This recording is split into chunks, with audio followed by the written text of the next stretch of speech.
now I want to introduce you to Ophelia, who is not only the organizer of today's event, but also is passionate about working alongside resilient and authentic leaders to create equitable and inclusive work cultures through speaking, training, community building, and media appearances. She knows what it's like to feel excluded and left out due to her gender and race. And that's why inclusion, diversity, equity, and access are at the heart of her focus. With 20 plus years of experience as a business consultant, entrepreneur, educator, and mindset coach, she has a successful track record of engaging people from diverse backgrounds and sectors. She specializes in facilitating important and uncomfortable conversations about race, gender, privilege, mental health, and equity. Ophelia does this through her TV show on Kajiko TV, her podcast, and various speaking engagements. Of special note, Ophelia approaches her work from a place of empathy, compassion, and encouragement, and I believe that makes all the difference. Let's welcome Ophelia. Hi, everyone. What I'm going to do right now is try to pull it all together.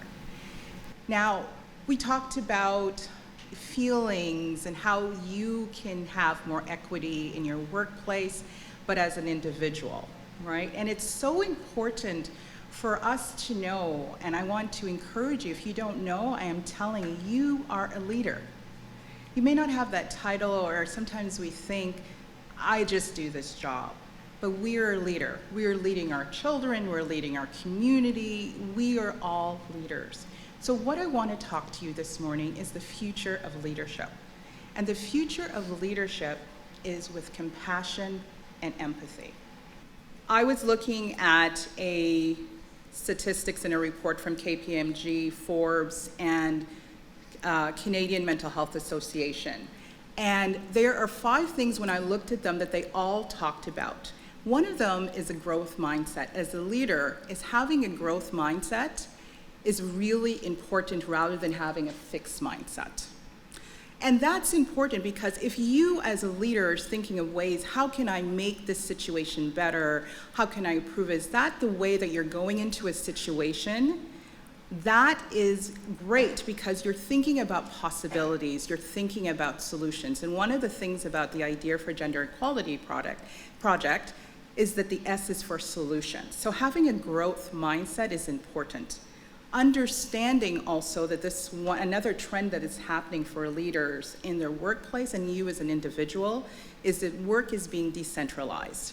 More and more work and how we work, as we all know it, is looking and feeling different. So as a leader, that's something we have to think of. It's also another trend that people want to feel that they belong.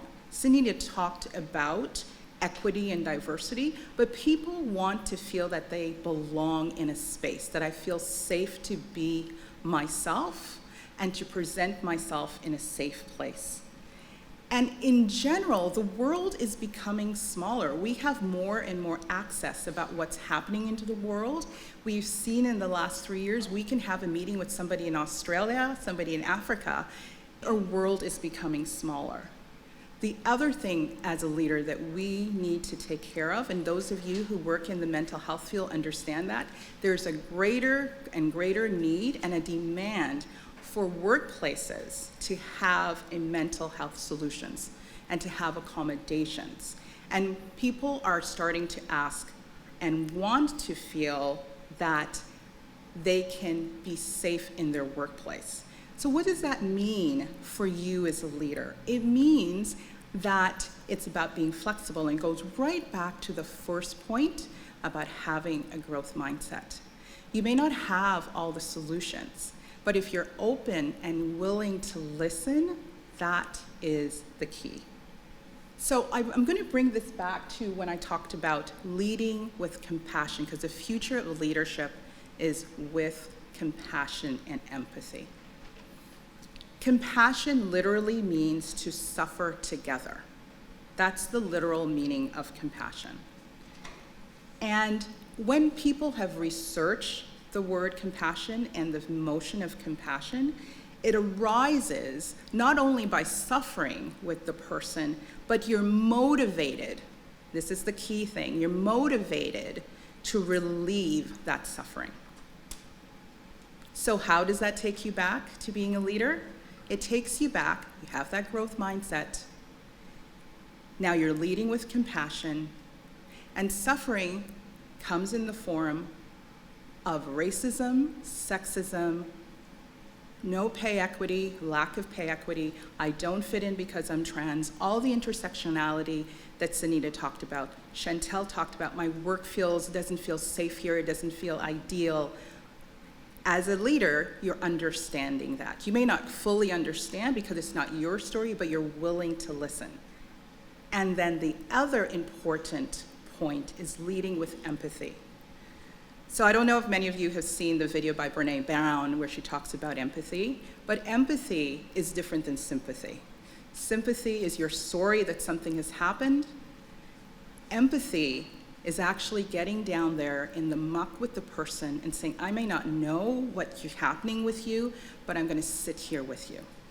Empathy and compassion goes together. Sympathy is saying, oh, I'm sorry that happened, but. So there is really an indifference. There's a difference in it. So as a leader, if you are leading with empathy and compassion, and you have an open mindset and you understand the trends, you are doing the work. Now, how do you do the work? For me, it's about daring, is what I talk about, daring to dream. If I didn't believe and have a dream that this world could be a better place, I wouldn't be here today.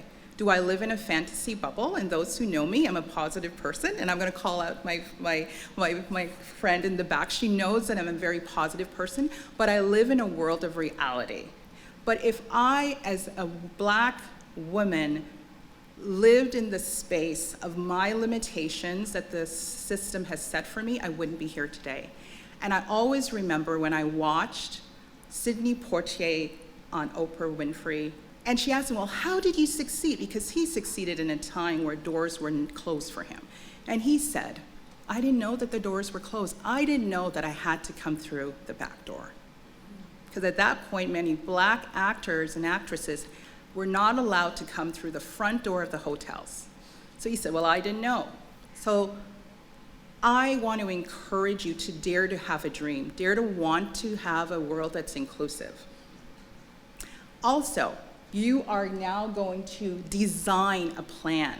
Maybe you're not in a position where you're the leader of the company or the owner, but you can design a plan in a community. Let's say you're going into a store and you see that that store doesn't have a ramp. Talk to the owner. You can design a plan in the places that you live and you work and you play. I interviewed Counselor Judith Brown, and one of the things that she pointed out when she was making changes in her world and in school was when she pointed out to a teacher, when the teacher says, oh, kids, take this is a flesh color crayon. And that beige crayon is only flesh color if your skin is beige. So it's simple things like that that you can help to make the change. And then you do it. You become active in your community. You get involved. So I encourage you that the future of leadership is empathy and compassion. Dare, dream, design, and do. Thank you so much.